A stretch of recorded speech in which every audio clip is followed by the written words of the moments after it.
hozir Turkiyaning Bravo urushli kompaniyasini Lexus nomli gibridi Samarqand viloyatining eng shamolli o'lkasi Bulung'ur tumanida ekilyapti. Lexus 2022-yilda respublikaning tuproqlarini barchasida sinalgan. Aynan Bekobod shamolida sinalgan. Masalan, sho'r yerlarda, qarshi yuqori yerlarda, ham garmsel yerlarda, issiq Surxondaryoda sinalgan. Bugun fermer xo'jaligi tomonidan 20 gektardan oshiq maydonda don uchun Bravo urushli kompaniyasi Lexus gibrid ekilyapti. 150 kg fosfor va 100 kg azot bilan aralashtirilgan holatda 70 lik qatorda 18 cm ga bir dona 5 cm 6 cm chuqurligida ekish jarayoni amalga oshmoqda. Bizni kuzatishda davom eting. Makajo'xorini yetishtirish bo'yicha agrotexnikasi bo'yicha qisqa lavhalar namoyish etamiz va YouTube kanallarimizda namoyish etamiz.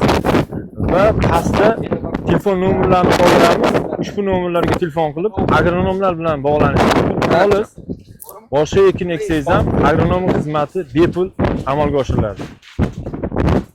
Shamol, shuni aytib o'tishim kerak, shamolli o'lkalarda zararkunanda hasharotlarga qarshi preparatlar aynan makajo'xorini o'sha bir qarish bir qarish bo'lganda makajo'xorini varankasini ichida bir tomchi suv bo'ladi. Bu shamolli o'lkalarda kechasigina shamol tingan paytda iloji bo'lsa zararkunanda hasharotlarga qarshi preparat qo'llashingizni so'rayman. Bo'ladi, normal. Cho'tka.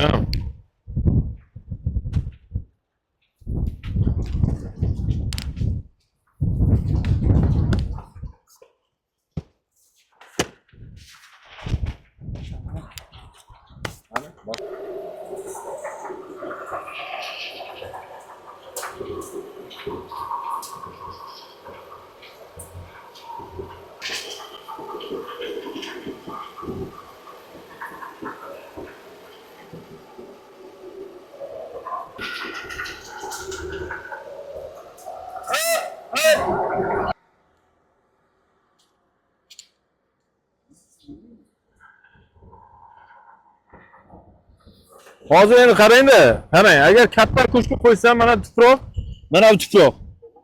Mana bu yerga tushirib beradi. Katta ko'chkani qo'ygan. Tuproqni bu yerga tushirib beradi. Shuni o'zi ham tashlab ketyapti tuproqni. Suv yuradimi? Qiyin yurishi. Bo'lmaydimi? Buni salgina hozir necha santimetr bor mana shu? To'g'ri bo'lyapti. Endi qattiqroq yerda bu yer. Yo'q, qanday qattiq? Ozgina tushirib bersangiz bo'lmaydi. Rejasini pastga tushirsa bo'lmaydi. Nima deysiz? Ozgina kengaytirish kerak. Yurakni hozir kengaytirishingiz kerak.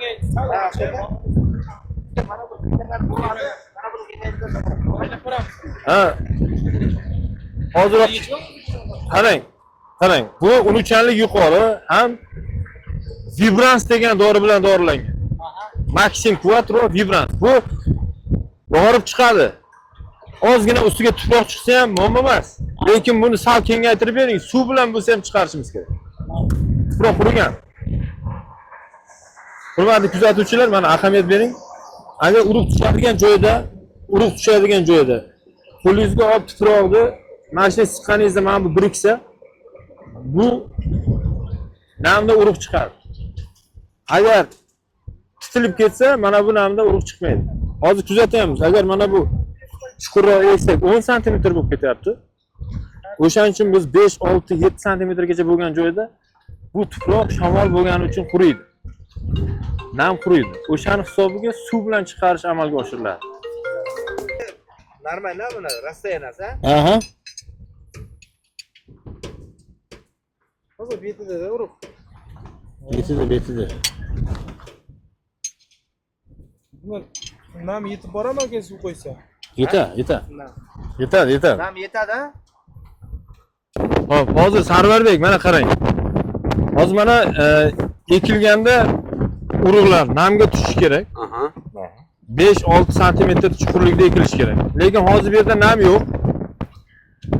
Suv bilan chiqariladi. Demak, shunday bo'lsa, ikkita yo'li bor. Birinchisi yerni mana shu holatga olib keldi. Namlik bo'lmasa, akoshkani kengroq qo'yish kerak. Lekin ahamiyat berish kerak. Ekiladigan qismida tuproq ko'proq ko'mib qolsa, 10 santimetrgacha ustiga tuproq ketsa qiynaladi urug'. Ikkinchi yo'li bor, pushta qilib olinadi. Ustiga ekiladi. Keyin suvni bemalol taralishi mumkin. Pushta baland bo'lib ketmaydimi? Yo'q. Qancha bo'ladi balandligi? Endi baribir baland bo'lgandan ustiga ekish texnikasi yurgandan keyin pasaytiradi. Ha, mana bu o'tirgandan keyin, Ha, pasaytiradi. Uni muammosi yo'q. Lekin mana ukloni kam bo'lgan yerlarda, ukloni kam bo'lgan yerlarda chuqurroq olish kerak. Ya'ni urug' suv ishiga ko'p qolmasligi kerak. Chiqib olgancha. Ha, o'shaning uchun birinchi sug'orishda juda ahamiyat berish kerak. Cherezaga sug'organda urug' nam yetib borsa bo'ldi urug'. Quritish kerak. Tepasiga borish shart emas. Ha, yo'q, qoraytirib, piyozga o'xshatib zaxlatish kerak emas. Namni o'zi bir sutkada 10 santimetr qolgan taqdirda ham yetib boradi urug'ga, tuproqqa. O'shani hisobga olish kerak. Agar zaxlatib sug'oradigan bo'lsangiz, birinchidan urug'ni nimjon chiqishiga sabab bo'ladi. Ikkinchidan begina o'tda sirasi chiqib ketishiga tez yengil sug'orib. Ha, yengil lekin boyaga masalan qaranda mana bu agapku mana. Aha. Mana shu yerdan qilganda bir shart emas. Shunday, ha, namlik yetib borsa bo'ldi. Urug'ga yetib borsa bo'ldi. Mana urug' berdi-da, to'g'ri. Ha, urug' mana. Mana uning ustida. Mana bu yerda. Endi qarang, suv qo'yildi. Urug' o'zi 7 santimetr, 5 santimetr chuqurlikda turibdi. Nam berga kelsa, demak, ustidagi berga kelyapti. Tagidagi berga yetib boradi. Bu tagidagi yetadi. Bu shart emas. Bir yengil yugurib olsangiz bo'ldi. Shunday. Endi ahamiyat bersangiz, mana hozir nima uchun biz selkani to'g'irlayapmiz? Bu 4 santimetr, 3 santimetrga tashlab ketyapti. Bu shamol tuproqni quritib qo'yadi. Ish otilgan bilan namlik bo'lmasa, urug' chiriydi. Ish otilgan, lekin namlik yo'q. O'shaning uchun ahamiyat berish kerak. 5 maksimum 7 santimetr chuqurlikda urug' tushishi kerak. 5 santimetrdan 7 santimetrgacha bo'lgan. Buni u yog'i ham urug' energiyasini saqlab chiqish qiyin bo'ladi. Arabadagi sho'rini qanday so'raydi va emasmi, xavotir bo'ladi.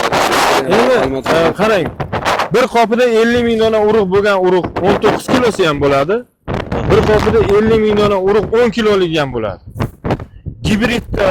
Gibridda urug'ni katta kichikligini ahamiyati yo'q hosildorligida. Lekin yerdan chiqishida kichkina urug' tez chiqadi. Yetarlicha namni olgandan keyin yerdan otilib chiqadi. Masalan, 50 ming donasi 18 kilo bo'lgan urug' bilan 50 ming donasi 10 kilo bo'lgan urug'ni orasidagi chiqish kuni 3 kun 4 kun farq qiladi. Bu ko'proq tezroq chiqadi. Bu 6 kun 7 kunda yerda urug'ni ko'rasiz. Lekin 50 ming donasi 18 kilo bo'lgan urug' 12 kunlarda yerda ko'radi. O'shaning uchun Hosildorlikka ta'sir qilmaydi. Kerak urug'larni asosan magazinda agrotekalarda sotib kilogrammini sotib. Men shuni tavsiya qilamanki, mana ferma xo'jaligi yirigida urug'ni yirigi kattasi. Masalan, buni 1 kilosida kelinki 5 ming dona urug' bo'lsa, yirik urug'da 1 kilosida 3 mingta bo'ladi. Shuning uchun bu shaxsiy fermerlarga ijobiy taraf bo'lishini aytaman. Do'konga kirganingizda bir xil narx bo'ladigan bo'lsa, kichkina urug' oling. Chunki uning ichida 1 kiloning ichida Soni ko'p bo'ladi. soni ko'p bo'ladi. Ko'chat soni. Yirik bu baquvvat bo'lib chiqadigan narsa yo'q. Gibridda bir xil. So'tani to'rga bo'lishadi.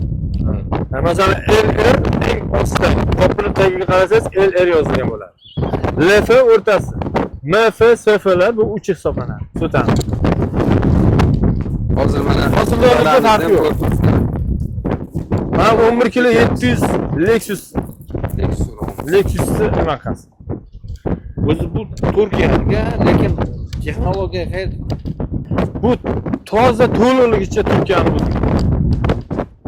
Bu yerda biza agrobiznes nima uchun 4 ta kompaniyada ishlaymiz dunyo bo'yicha. Ham yeri o'ziniki, ham ishlab chiqarish o'ziniki, qadoqlash o'ziniki bo'lgan kompaniyalar bilan ishlaydi. Chunki ularning orqasida turadi egalar. Mana masalan ba'zi kompaniyalarda yeri filiali o'sha yerda fermerlarga beradi, kim ulardan o'zlari sotadi. Bu Electus urushlik kompaniyasi, Bravo urushlik kompaniyasi, Seetik Amerikaniki. Ularda ham yer o'ziniki. Yer. Ham olimlari o'ziniki, ham ishlab chiqarishda qoplash, qadoqlash ham o'zining fabrikasi.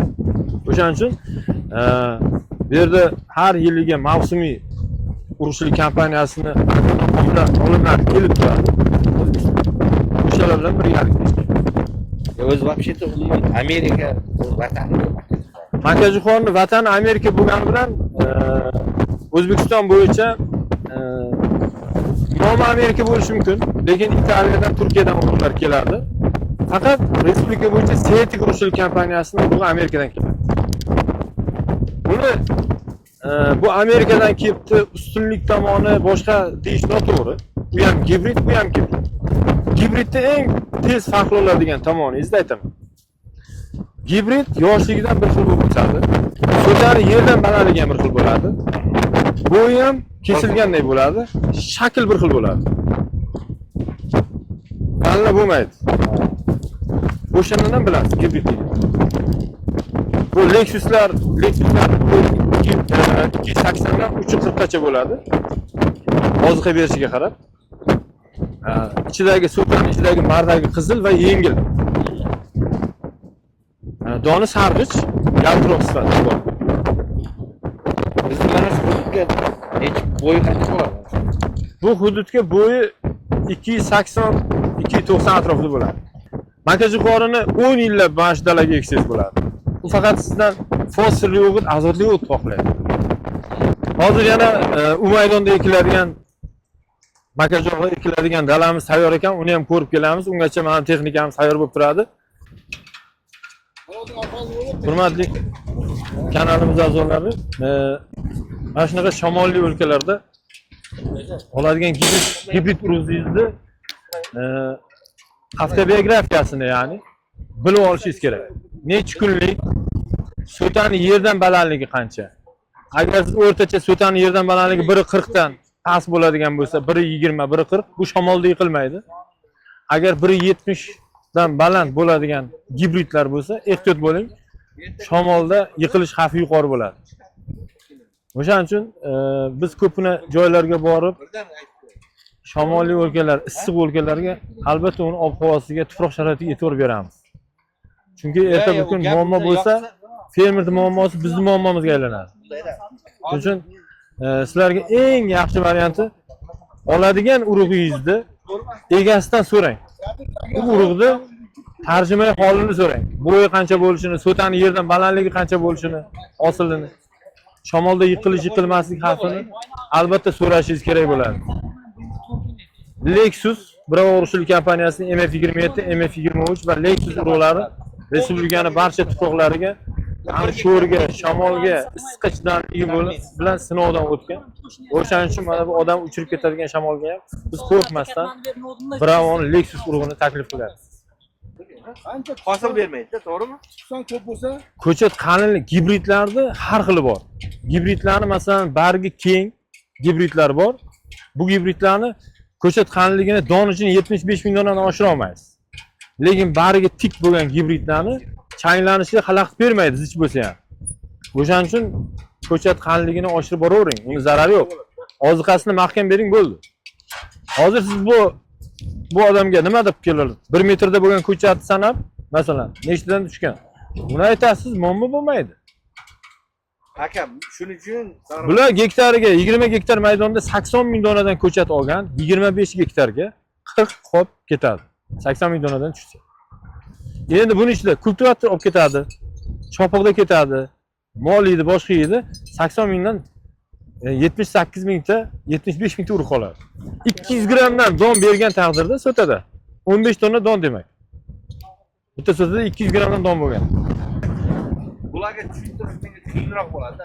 Xuddi men borsa, menga Butun O'zbekiston ko'radi sizni. Sherik juda qiyin. To'g'ri. Men hisobini chiqarib berdim. Chanani tushirdimi bu? Nima? Qiray? Chanani ko'tardingizmi? Ko'tardingizmi? Ha, ko'targan bo'ldi.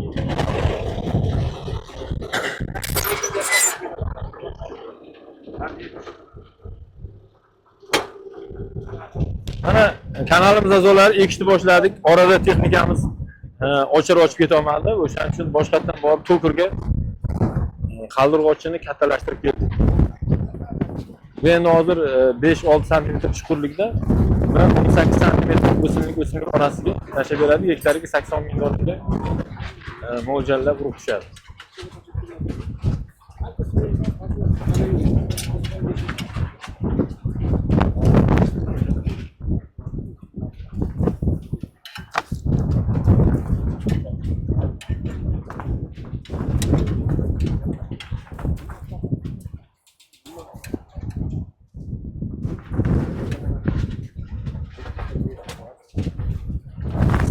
Sarvar och qolgan, hozir eshini yeydi. Mol bo'lganda eshini yerdi. Kecha kechqurun vodiydan kelgani bilan alishasa yegani yo'q. Shamol kuchli ko'zga ko'ryapti. Odamlardan uyalmasa shu makkani yeb qo'yadi. Ko'pgina fermerlarimizdan savol bo'ladi.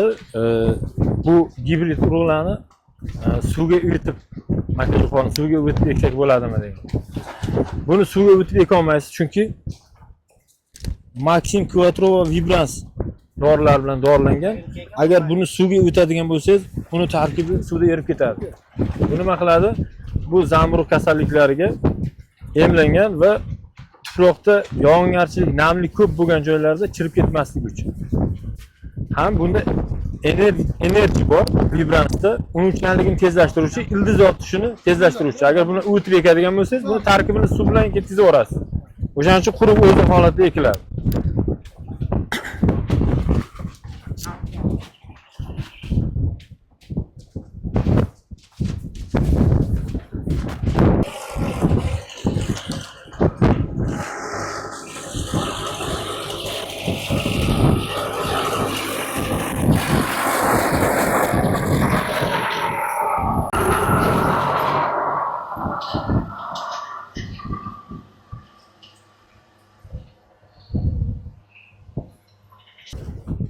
Mana Bravo Lexus urug'imizni ekish jarayonida turibmiz.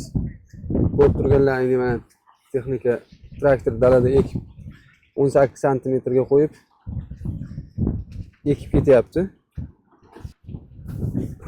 Hektariga 80 ming dona urug' ekilyapti. Mana ko'rib turganlaringdek santimetri ham to'g'ri. Hozir bu daladan nam qochgan, endi ekib bo'lgandan keyin sira suv ochib yuboradi.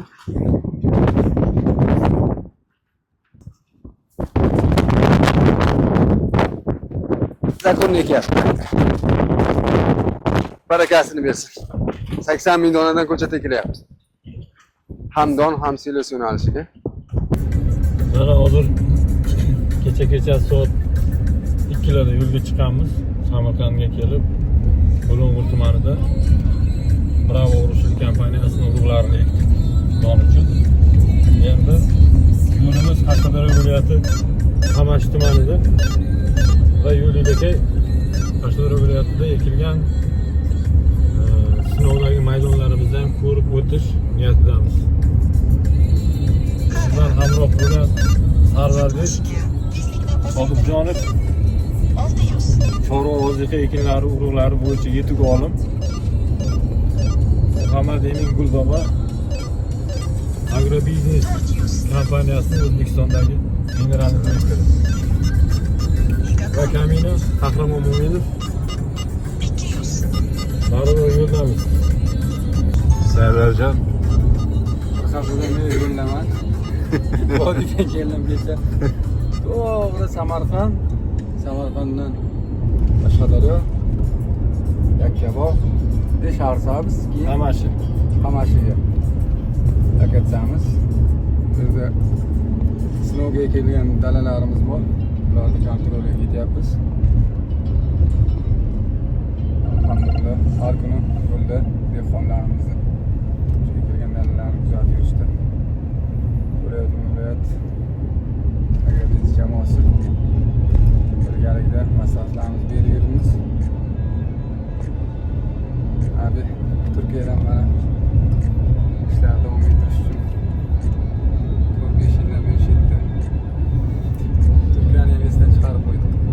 charchamaymiz, nima? O'zbeklashtirib yubordik.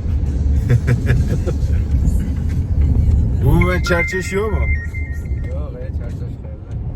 Maşallah. Sezon payti charchamaymiz. Maşallah. Bo'ldi, bo'lmasa ko'rishamiz. Kuzatishda davom etinglar. Hurmatli kanalimiz a'zolari, bugun Bulung'ur tumanida xuddi mana shu Lexus urug'ini ekdik, yirik maydonda. Bundan xabarlaringiz bor. Hozir mana Qashqadaryo viloyatining Qamash tumanida ekilgan maydonda turibmiz. Bravo urug'chilik kompaniyasining Lexus gibridi. Mana bugungi holati sal ko'chat qalin tashlangan. Xuddi mana shunday bo'y bo'lganda makajo'xoriga birinchi zarar kunandaga qarshi preparatni urish kerak. Chunki mana zarar kunandalar shikastlagani bor. Barglari. Barankaning ichida ham bor. Mana shu shomda, hozir shomga yaqin turibmiz. Mana shu shom bo'lish arafasida makajo'xorining ichida bir tomchi suv paydo bo'ladi barankaning ichida.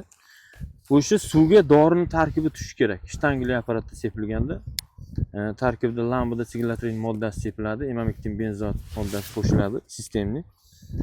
Gektariga 500 gram, agar 5% lik bo'lsa, eko ham 500 gram granula, 500 gram litr suyuqlik hisobida bo'ladi. Kechqurun sepilsa, mana shu dorining tarkibi ichidagi tomchi suvga kiradi va 100% to'liq preparat ishlaydi. Aynan makajo'xori mana birinchi bargda hisoblamaganda 3 ta 4 ta bo'ldi. Hozir mana 3 ta barg hisoblaylik, 2 ta barg hisoblaylik. Shu bo'y bo'lganda, ya'ni 4 ta 5 ta barg bo'lganda chiqaradigan so'tasini aylanasiga bo'lgan donni qaroriga keladi. Ya'ni 4 ta 5 ta barg. Bu degani agar ildizda oziqani ko'rsa, makajo'xori eng sog'lom bo'g'inidan va so'tani aylanasiga bo'lgan donni 20 ta qarorini beradi. Agar bu 4 ta 5 ta barg bo'lganda yetarli oziqani ko'rmasa, mavjud oziqa bilan 20 ta bolani tabiatga tarqata olmayman deydi-da. 12 tani rejalashtiradi. Shu bilan 50% hosillik tushib ketdi degan. Va 3 metr bo'ladigan jo'xori mavjud oziqa bilan 3 metr bo'lolmasligini taxmin qilib 2 metr rejalashtirib qo'yadi. Hozir bu dalaga eng birinchi qilinadigan ish bugun kechga yaqin zarar kunanda hasharotlarga qarshi preparat sepish kerak. Birinchisi. Ikkinchisi, ertani o'ziga kultivatsiyani solish kerak. Kultivatsiyani solib, izidan bermagan dorilaringiz bor-ku, fosfor. Necha kilodan olib qo'yasiz? 300 kilodan. 300 kilodan fosfor. 200 kilo gektarga bering fosfor, yetadi. Keyin karbamid 300 kilodan. 200 kilo fosfor, 200 kilo karbamid ham yetadi. Ayyori bizda selektiramiz sayyor 300 kilodan. Agar asosiy ekinga agar sizga tanlov bo'lsa, karbamid olganingiz ma'qulroq, chunki karbamidda 46% azot bor. Selektrada azotda 30%, shuning uchun selektra bitta kuch beradi, kattarab turib oladi. Karbamid 40 kungacha kuch beradi. Bo'lmasa mayli, hozir olib qo'ygan bo'lsangiz, selektrani azotda bering, fosfor bilan aralashtirib. Ikkovi reaksiyaga kirishmaydi, qisman kirishadi, lekin bemalol tuproqqa borguncha erimaydi. Kultivatsiya bilan. Keyingi berganingizda 300 kilodan kam bo'lmagan karbamid berishingiz kerak. Tiza bo'y bo'lganda. Hozir mana shunga birinchi kultivatsiya pustoy yurdi, izidan dori bilan kultivatsiya yurdi. Cherizaga suv. Hamma gapdan hech qachon suv haydamang. Agar hamma gap haydasangiz yoriladi. Tez suvga keladigan bu chanqa o'rganib qoladi. O'shaning uchun cherizaga suv qo'yasiz. Suv qo'yganda ham piyozga o'xshatib zaqlatmaysiz. Dori yeydigan darajada nam bo'lsa bo'ldi. Quritasiz. Va endi ikkinchi kultivatsiya bilan dori berdingiz, suv qo'ydingiz. Yana yer yetildi, bitta kultivatsiya qilib qo'yasiz. Yana sizning oldingizga endi 15 kun texnika kirmaydigan sharoit bo'ladi. Chunki gerbitsid urgan darada mana bundan keyin yetilgandan keyin, suvdan keyin, bitta kultivatsiyadan keyin gerbitsidga ishlasangiz bo'ladi, o'tga qarab, ko'p bo'lsa. Bundan keyin 15 kun texnika kirmaydi, faqat makkani o'zi qoladi. Shu momentda tiza bo'lgan jo'xori oldingizda kultivatsiya qilingan dala turibdi. Oxirgi ishlov berishingiz. Endi bitta kultivatsiya bilan 300 kilo karbamid bu safar xumlab chiqib ketasiz. Badaniga tuproq beradi. Hamma gapni xumlab chiqib ketadi. Bu degan cherizaga suv qo'yaman deganingiz hamma gapni beradi. Yana siz cherizaga suvni qo'yishni davom etasiz. opshaga qumlanadi, cherizaga suv quyiladi. Ha, makajo'xori suvni yaxshi ko'radigan o'simlik, lekin o'z navbatida suvdan qo'rqadigan o'simlik. O'rtaga suv qo'ymaganingiz ildiz nafas oladi va mana bu namlik saqlash uchun kerak bizga. Bu qachon bu odatdan ham suv haydaladi? 100% otalik guli ko'ringanda so'talardan ip chiqib keladi. Har bitta ip bitta don demakdir. O'sha momentda mana bu agatdan ham suvda haydaysiz. O'sha vaqtda 70% namlikni ushlashingiz kerak. Bu degani agatga bosganingizda oyog'ingiz izi qolishi kerak. So'talarni ko'rgan bo'lsangiz, makajo'xorda olabla don bo'ladi. Bu nimadan bo'ladi? Ikkita omildan bo'ladi. Birinchisi suv qo'ymaslikdan bo'ladi. Ikkinchisi mana so'tani bunday bargini yulganingizda shudring bo'lib turadi. Burada agar namlik bo'lmasa, tepadan tushadigan chang ip bo'ylab kelib mardakka birikmaydi-da chang. Don hosil bo'lmaydi. Har bitta ip bitta don demak. Tepadan tushadigan chang kanalning ichida ko'rinmas kanal bor ipning ichida. Shu kelib mardakka birikib don hosil bo'ladi. Ikkinchi omili ayni obyektda 45 gradus issiq bo'lib ketadi bu Qashqadaryo viloyatlari ayniqsa. Ayni obyektda suv qo'ysangiz ko'layib ichsa suv, suvni hovuri ipni kuydirib qo'yadi. Yana chang keladi, ipdan o'ta olmaydi, mardakka borib birikmaydi, so'tada olabladon bo'ladi. Buni aytishadiki, keyin urug'dan ayb yo'q. Bu agrotexnikasidan bo'ladi. Urug'chini vazifasi 100% mana shunaqa sizga ko'chatini chiqarib berish. Buni agrotexnikasi 70% hosilda olishingiz bu sizni qilgan mehnatingizdan bo'ladi. Bizni kuzatishda davom eting.